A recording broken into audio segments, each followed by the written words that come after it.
Okay, Veronica, over to you. Thank you so much for joining us, Curtin University. And hi, hello, Sally. Kaya, everybody. Hello from Curtin, Western Australia. My name is Veronica Gurka. I am not a scholarship person, but I want to be your warm, friendly face from Curtin. So the information that is on the slides here, if anything does not make great sense to you or you need to know more, as Sally has already suggested to you, we have got more information. My connection is that I am a senior advisor, and I just looked up in 2003, I was teaching refugees the last Iraqi boat. It wasn't a boat, it was a plane that came in. I'm still friends with the students I taught back. A couple of those students are dear friends. So I really, thank you, Asma, and really hope that we share some information here that might be useful to people who might want to come to WA. Okay, so there are good people here everywhere at Curtin. There is the best thing to do is to go to the scholarships website afterwards. And as has already been said to you, yes, Curtin does have a scholarship, but it might have more that is specifically for undergraduate or postgraduate students who are doing postgraduate coursework at Curtin who are living in Australia who are refugees, but there are other scholarships, so please look. So in the slides, basically, I want you to just note that to be eligible, you have to have an offer, and they call it a Curtin, like they call it a non-conditional offer. So that I can't see the slides, but I'm assuming the first slide is there. So it says, yes, that you will get once you have been given the offer, then you must be either a child of a refugee, you must either be a refugee. The conditions are there before you apply. But the other key thing is that point about you need to show, oh, good. You need to show that you actually, oh, is that the one you're showing first? Okay, that. Very happy. I'm fine whichever slide you show. That one there? Yes. Thank you. Thank you. That's the first slide. Thank you very much. So you need to show when you write that application, which is why you often need help to do it. And I'm one of the people who does go through and check, helps people work out which scholarship applications could be the ones that are the most needy, people who need. So note that you need to show that you are experiencing financial hardship. So that's a point on there to note, please. That I won't say anything else about that slide. Oh yes, there is the what they call that very last point down there, the SAF. They call it the fee waiver. So the cost you need, that is one of the things that will be you won't have to pay that if you get the scholarship. So the Curtin one is called the Curtin Humanitarian Fund Scholarship, by the way. Okay, next slide. I won't say anything else on that unless people ask me later. So you also get as part of the scholarship, there will be a $5,000 per semester. So it's usually 2 semesters to spend however you wish to spend it to help you study. Oh, there it is. Okay. The website, I think the website, everyone, is quite helpful. But even when you get the offer, if you get an offer, if you have any questions, they tell you who to speak to. They give you links. They just keep knocking at the door online or sending emails to anyone, and we will find ways to help you complete or fulfill the needs of that scholarship application.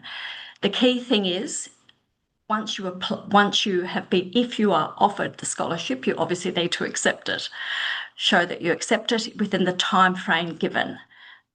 Yes, there is a phone number to call, so you can see under the connect, there's a phone number, there is an email, and today is the first day onwards that the scholarship is open, scholarship application is open. So you can go for it between now and you've got till the end of November. It says the 24th of November, but that's when it shuts, because then we have to process it. And as has already been said, there will be quite a few people who will go for the scholarships. So there might be more than one. There usually is, as Sally said, depends on how much money is in that is there at the time. So the other thing with Curtin, if you're interested in any of the courses at Curtin and you think you might want to go for this scholarship, please sign in for that last, you can see Tuesday, the 5th of August, there's going to be an information session. So that's the key thing, where the scholarship people will be there. So to answer any questions and to help you work your way through that scholarship application. The last page, the last slide. I think that's it. Thanks, Veronica. So this is being recorded, everyone. So that's the point. We will get these slides up very quickly, but the 5th of August is the time for the online scholarships information session. We will make sure that those links are clear and shared. Thank you very much to Curtin.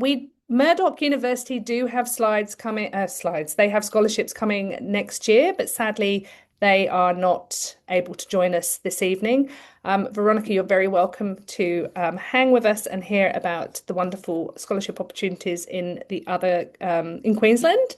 But you are also very welcome to leave. I was not meant to be sharing my slides. Apologies, everyone. I am just moving across screens.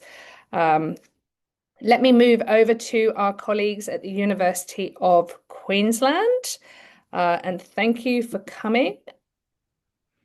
Who do we have representing the University of Queensland? Hi, Sally. It's Darren McCall. Oh, hi, Darren. Hello, Darren. Sorry, Darren. It's got UQ on the screen. You can tell that I'm having quite the evening. Hi, Darren. Tell us about what the University of Queensland has on offer for next year. Okay, so what I think the first thing I'd say is UQ were a little late to the party, but we seem to have hit the ground running and caught up with some of the other offerings out there. Our scholarships are titled the UQ Refugee and Humanitarian Scholarship. So in terms of numbers, there's up to 18 at any given point in time.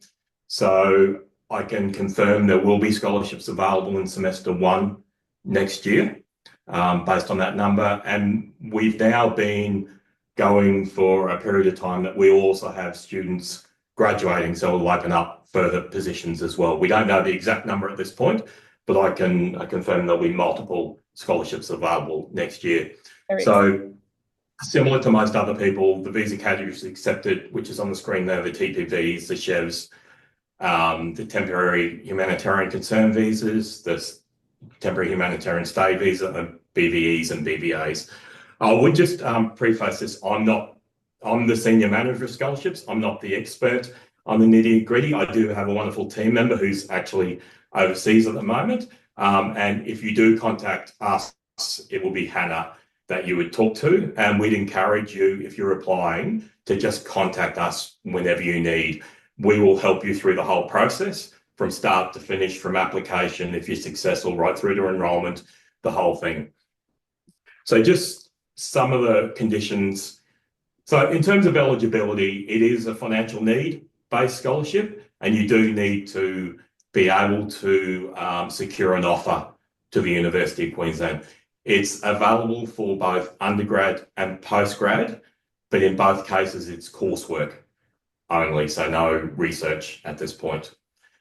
The scholarship provides a 100% fee waiver, and it also comes with a $29,000 stipend bursary per annum, and that is pro-rata based on enrolment. So if you're studying part-time, you get the pro-rated amount.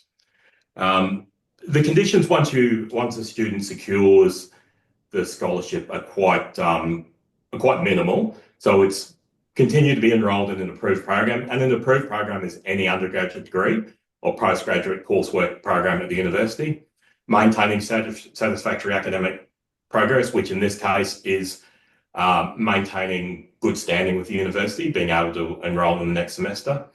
And there's also a clause there, not holding a similar scholarship. Again, it's unlikely that that would happen because most of these are university based. But if that does happen, we can look at those on a case by case basis. In terms of support for students, so I think the important thing is we see these students as a cohort that we want to provide the most support possible to. So we'll support the students right from the start, right from application, if they are successful, how to accept, how to enrol, and then we'll connect them with the support services that are available across the university.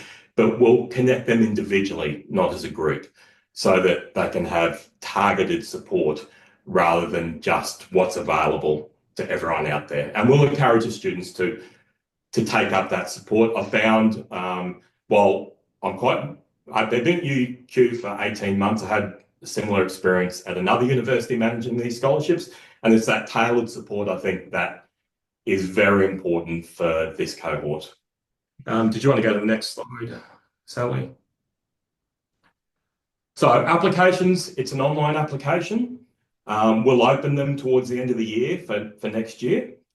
As I said, at any point, if you need assistance with the application, my team is happy to help. The best way, we've actually just made the webpage live again today. There's a big project going on at UQ about our website. So that's happened today and our contact details will be on there. So you'll be able to either email us, phone us, and one of my team will pick up the line. There is an acceptance, but you'll get instructions on how to do that if you're made an offer. And as I said, we can help you with enrolment, all sorts of things as well. And just to that last slide, Sally. Again, as I said, we'll connect you with learning advisors. We'll have people to help you with the social aspect of studying at the university as well. And one of the examples is we have what's called a Priority Learner Support Program, which these students will be connected through to, and we'll get some targeted support around that as well. So I think that's all I had around ours. I'm happy if there's any questions. Or Sally, did you want to wait till the end for questions? I think we'll wait until the end, Darren. Yep. Just a real kudos to UQ for tracking your bursary to the living, and I know that was it was an important decision made.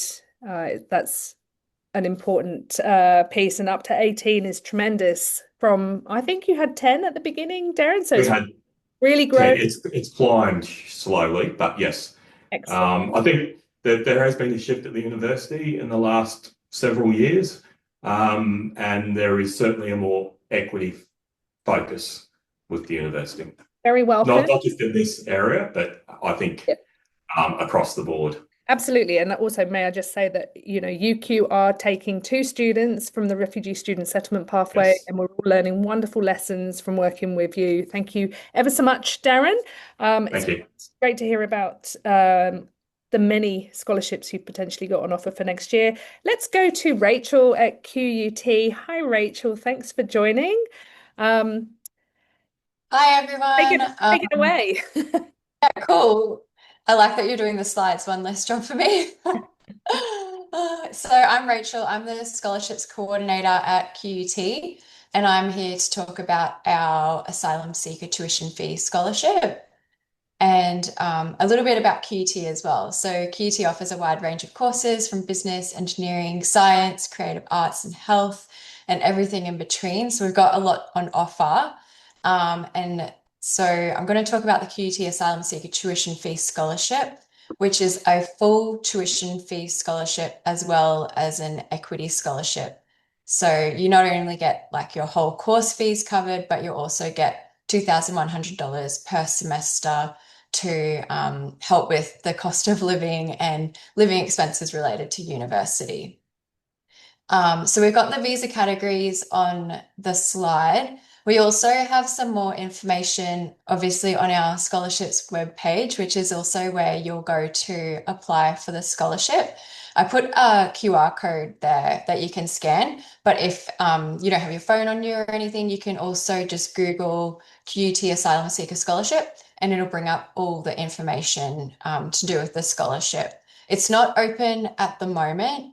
So it'll be opening a little bit later in the year, and I'll talk on that shortly.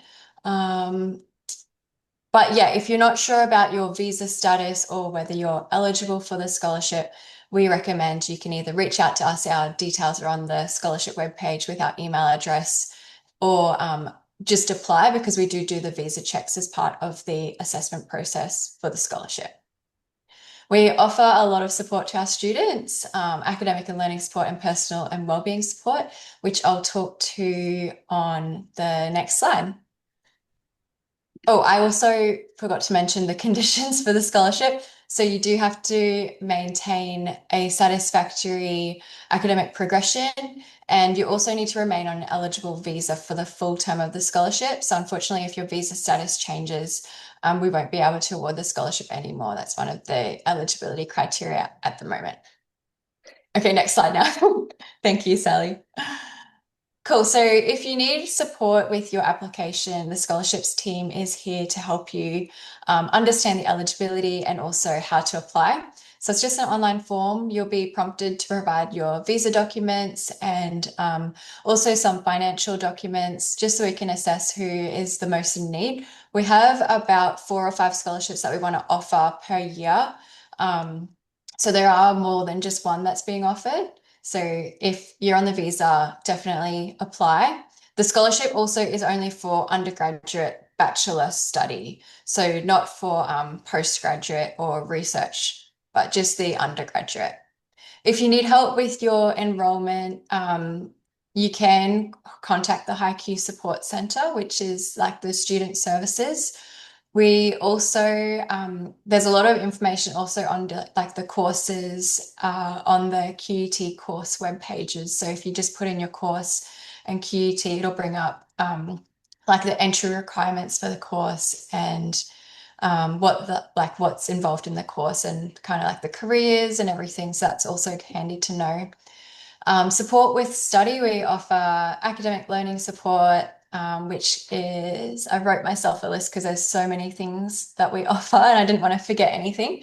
So we offer like reading and writing, referencing, communication, and also help with math, science, and IT, depending on what you're studying.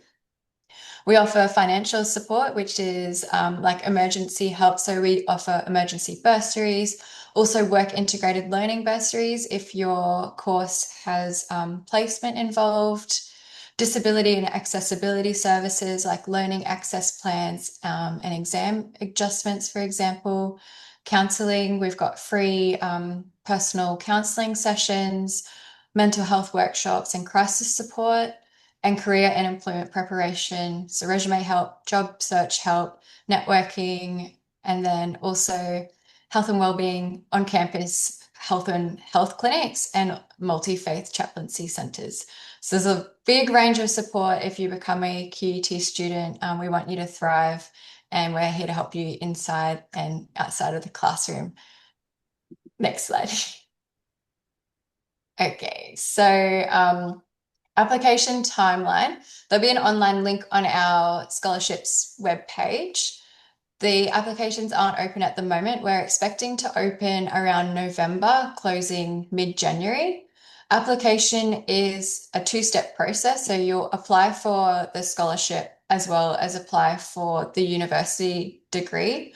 If you get into the university degree before you get offered the scholarship, you'll have fees associated to accepting your offer, but don't worry about those, because once you're successful with the scholarship, we'll make sure those fees are waived from your account. So it's kind of like a bit of a 2-step process. If you're offered the scholarship, you'll receive a scholarship offer letter via email. If you're unsuccessful, you'll be notified via email. You'll be prompted to read our terms and conditions and accept through an online form, and then enroll in your course, and we'll have the system so that the fees are waived from your units. And then once you're in the course, you can attend welcome week and orientation sessions, get involved, meet your peers, join the student networks, and yeah, get involved with the university life.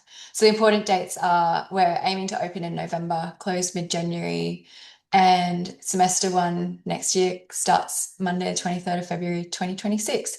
But if you have any questions, you're interested in applying, definitely contact us on the email address. We're happy to help you through the application process, or if you have any questions on eligibility or anything beforehand, yeah, we're keen to help out and fill some scholarships places.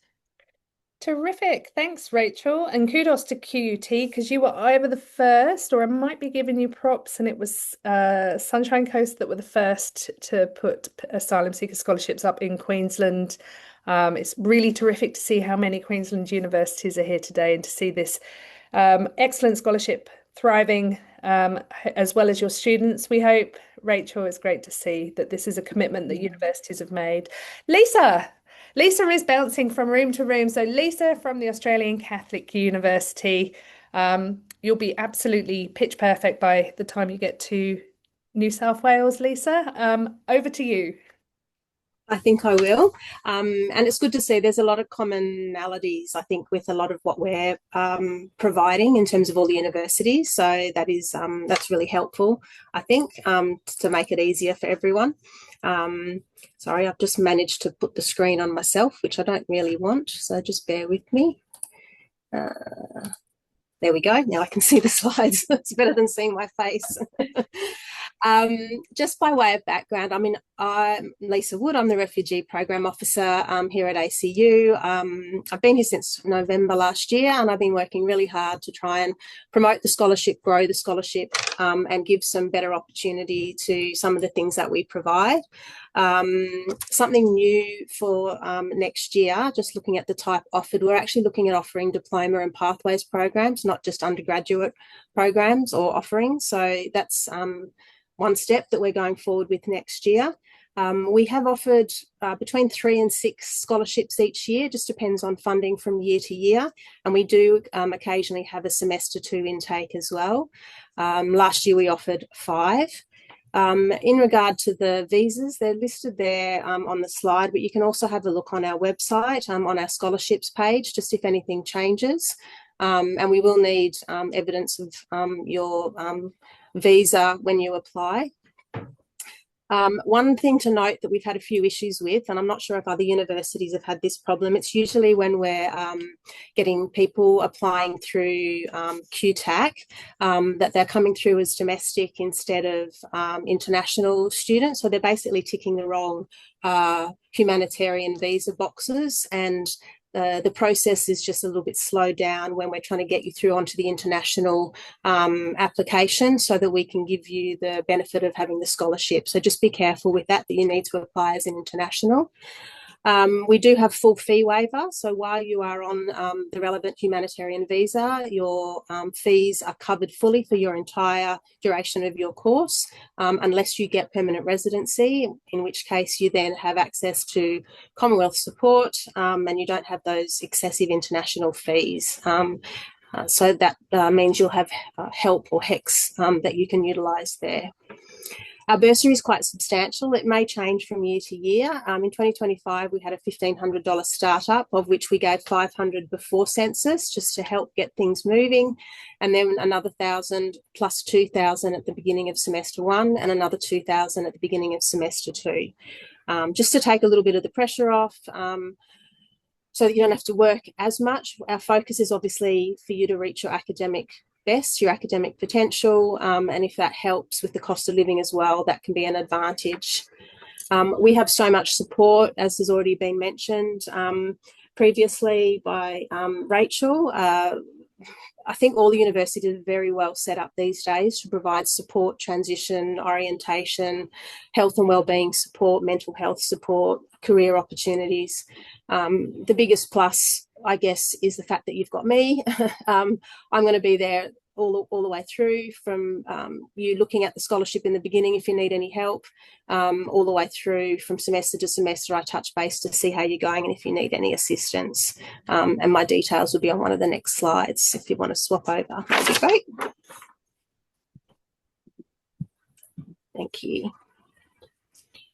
So yeah, what I didn't mention is we are a relatively young university, but we do have 35,000 students from over 80 different countries.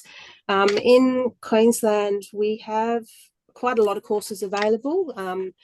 We've got education, health sciences, there's social work and psychology, business and IT, arts, theology and law, as well as sports science. So there's quite a lot of opportunity there. I'm looking to open up the scholarships a bit earlier this year to give people a chance to gather all the information that they need to apply. So 1st of October to the 11th of January is what I have planned for the 2026 applications. What you need to do is provide a written statement, which will be on the portal when you go onto our website. A letter of recommendation needs to come from a refugee agency or a community partner or an education partner, someone who can be your support outside of the university while ACU is your support within the university. You will need certified copies of all your documentation, but the most important thing is you do need to have a course offer. So you can't apply to get a scholarship unless you've actually been offered a course at the university, and that would go with most universities in that regard. Sometimes we have interviews. It really just depends whether we need to garner some more information from the applicants. Don't pay any fees once you apply for the scholarship. Once you get your course offer, you do have a time frame in which to accept and make payments, but if you are looking at a scholarship, you do not pay anything, and we will resend you an offer letter with the 0 application fee instead of the normal $3,000 application fee. Direct program offer, that's my details there. international@acu is my email address. I can always be contacted there. And they are our campuses. So we've got one in Brisbane, and we've also got one in Rome, believe it or not. That would be a nice one to go to. If I could have the next slide, please, Sally. So there's just contact details. I guess for me, you contact international@acu. If you've got any course queries, you need to go to the international admissions, and they will be able to help you with any issues there. Once you are a student at ACU, you've got an academic support unit, which you can access via the portal. Ask ACU, like most universities, have a general inquiry place to ask questions online and via phone, and they are amazing. I use them all the time when I can't answer things, so they are very helpful. They know who to go to. I would also highly recommend looking at other scholarships, not just the refugee scholarship. Don't limit yourself to just one. Don't limit yourself to just applying in the first year. Look every single year and every single semester. Universities have scholarships, universities have money, and they would love to give it to people who need it. My top tip that I have used with my daughter and I will be using with my son is have a spreadsheet and have all the information that you use when you're applying for scholarships, cut and paste it and keep it somewhere so that you can use it again and again and again. Because once you submit an application online and you think, oh man, I got that scholarship, I must have done a really good application, you don't necessarily have that information again because it's gone. So save everything that you do so you can reuse it, reword it, and so that you've got all your logins and all your information in one place. So spreadsheet is fantastic. When you start at ACU, I've done an amazing welcome booklet as well, which provides all the information that I've just explained, plus a whole lot more about all the resources that you've got access to. And there's a QR code there if you want to take that to go. That goes straight to our webpage and browser, but it's not open at the moment because we've just closed for second semester. That's terrific, Lisa. Thank you so much. I think you're going to bounce out and go to your third and final room. I'm about to go to New South Wales. So if there's any questions, feel free to come through the email address there. I'm more than happy to answer any questions via the email. Terrific. Thank you. Thank you. Thank you. Thank you. Quickly on because I don't want to keep us beyond the promised time. Thank you, Lisa. Okay. Lisa, it's so lovely to see you again. I feel like it was Thanks. 5 minutes ago that we were in the room together last year. So over I to know. Alyssa Candy. Alyssa, am I right in thinking that USC was the first? I believe so. First in Queensland to have an asylum seeker specific scholarship or bursary. So I guess our university was really founded on the needs of the community that it serves. We are traditionally a regional university.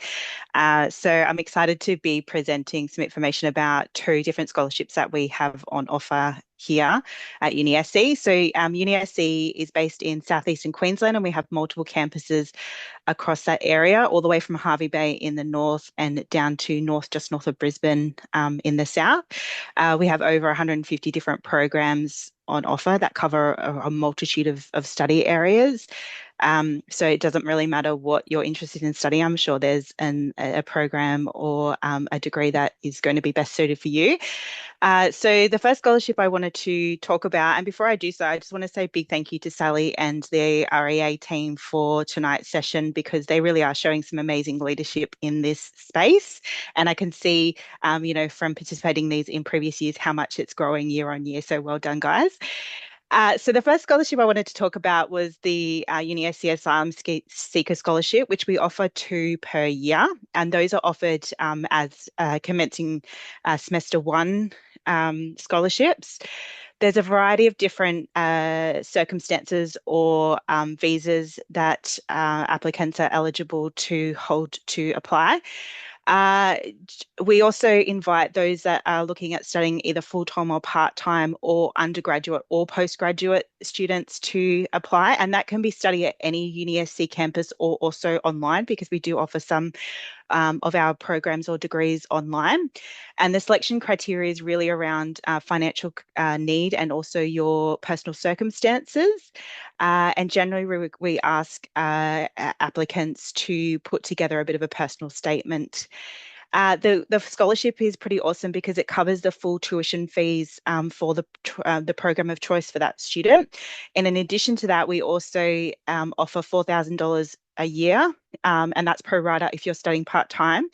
And in addition to that, we also will pay the successful recipient $1,000 in their first year of study as well.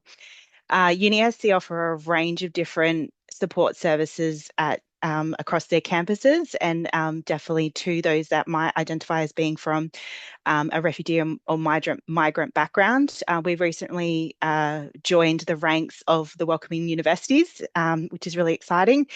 I guess just to note, I do work quite closely with our counselling services team, and they did ask me to mention that they are very passionate about ensuring that the counselling services that they provide to our students have a trauma-informed response, which I know that for a lot of students who have come from refugee or migrant backgrounds, that's something that's really important. And a whole range of different wraparound supports, so things like all the way from academic supports to things like wellbeing, careers and employability, all of those things. So if we could just move to the next slide, and I'll talk about the second scholarship as well. So the Graduate Women in Queensland, they have a Sunshine Coast Humanitarian Bursary, which is a little bit smaller.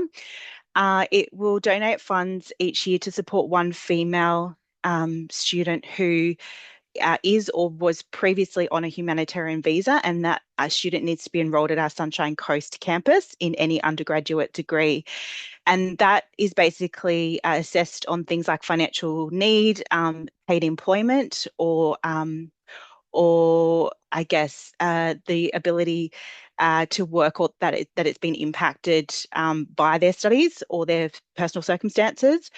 They need to have a minimum GPA of 4.0 and have completed 24 units of study existingly, and be studying at least 50% part-time load.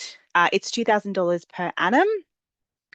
And I'll just move to the next slide, or Sally, if you could move to the next slide for me. So UniSC has a really great, application process for most of its scholarships, that we basically have an online portal where you can apply for most of our scholarships and bursaries, which makes it a lot easier rather than you having to see what you're eligible for. So you can apply through the Apply to Study scholarship portal, and then you can apply for your scholarship, and then you can apply to study your program at UniSC. Students are emailed their offer for their scholarship along with a letter of offer for their chosen program.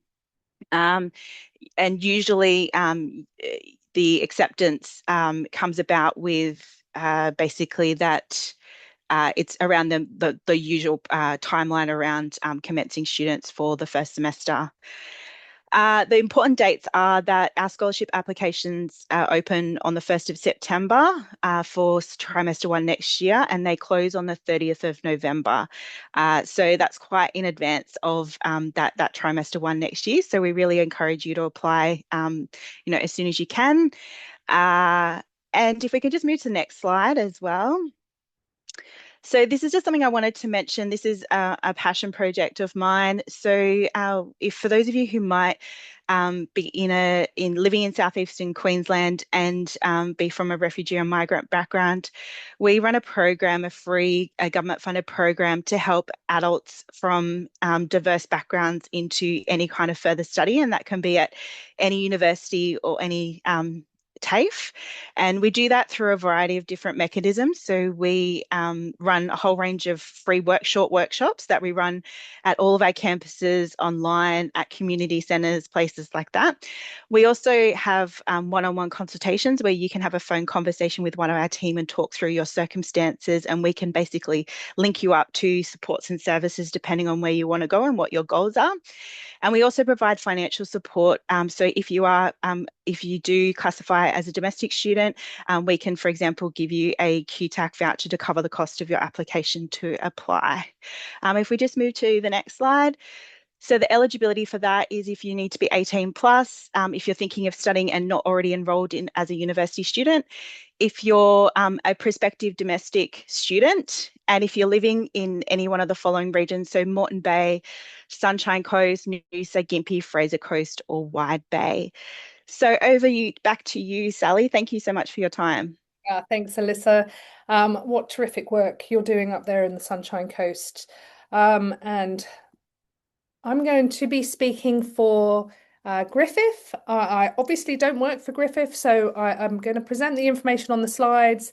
And I would, of course, invite you, if you've got any questions, directly to Griffith to contact them on their scholarships portal, which is the link at the bottom here. So Griffith have the Rachel Hunter Scholarship. Now, this is for people who have permanent protection. It's for students on permanent humanitarian visas only and for undergraduate study only. This requires students to demonstrate either financial hardship and or educational disadvantage. And I'll just say as a side note, if you have experienced forced migration, then there are many points where you will be able to meet those criteria. I'm sure if you need any help that Griffith will be happy to help you explore what would count as educational disadvantage. They offer up to $2,500 per trimester, which is equivalent to $625 per 10 credit points, up to a total of $20,000. And this is available for students studying part-time. So this is for people who have permanent protection visas, and it's an additional kind of bursary model for people who apply and have to demonstrate particular financial hardship or educational disadvantage. Griffith have a single form for all of their 600 plus scholarships. They're allocated based on applications and on merit. Applications remain open until the end of June each year. I assume that's because they start from semester 1 each year, maybe trimester 1 every year.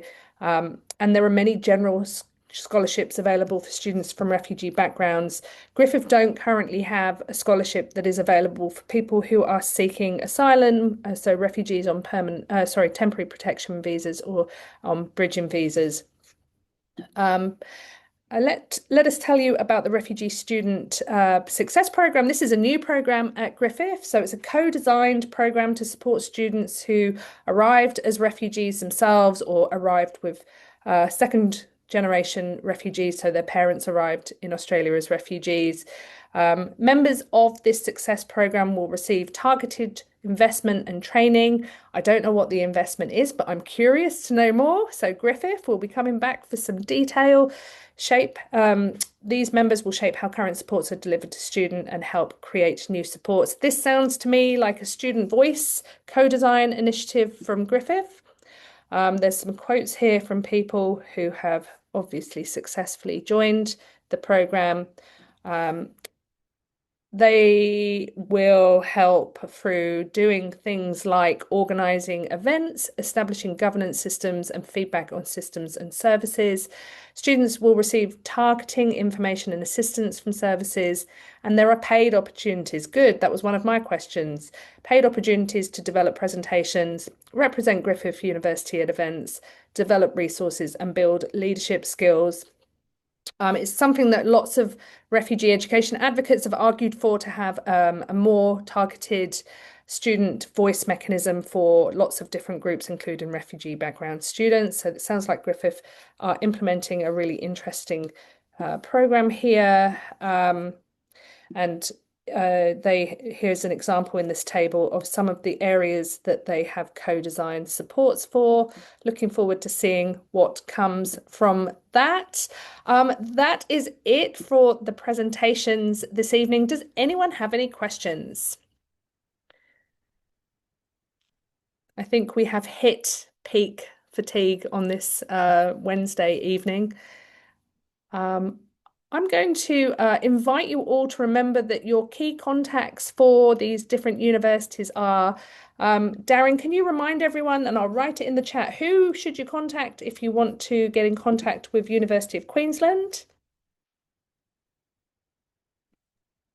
Sally, so I guess the best way is to jump on our website and do a search for the Refugee and Humanitarian Scholarships, and our details will be there. It'll be someone in my team who will pick up the phone or respond to the email, and alternatively, if you want to email straight off the bat, it's scholarships@uq.edu.au. Lovely. And I'll just pop that link in the chat. Same question to you, Rachel. What's the best way for people to get in contact with QUT? Yeah, so pretty much the same as UQ, but obviously QUT's webpage has our email address on there, and we'd be happy to help. Super. Yeah, you've got it. Cool. Thanks. I'm just buying time. I don't know if you can tell. Lisa, what's the best email for USC for your humanitarian scholarships? If you can email me direct at mature@usc.edu.au, I'll make sure it gets where it needs to go.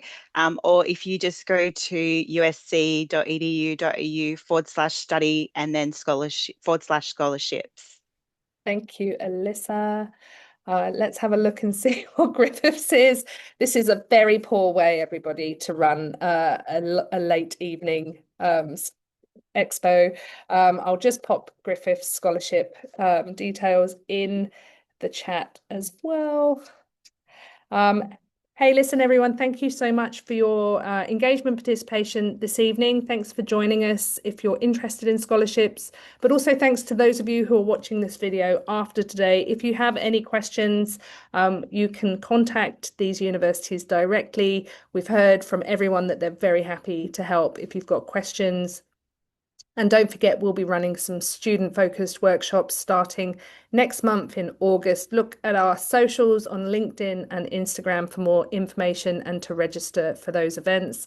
Can I say thank you to you, Alyssa, and you, Rachel, and you, Darren, and you, Veronica, who's left, and Lisa, and to the team at Griffith who put those slides together, and for April, Indra, Karima, and Jay for sitting through this evening's presentations. We hope this is useful. It's our strong mission to see more people with forced migration experiences in higher education, succeeding in higher education and moving into meaningful work. So if you like what we're doing, follow us on our socials. And for those of you who are in scholarships positions, please join our people seeking asylum support community of practice. We run regular webinars, and we've got a lunch and learn coming in August to learn more about how visas impact educational entitlements. So again, I'll send out some information afterwards. But for now, this is it.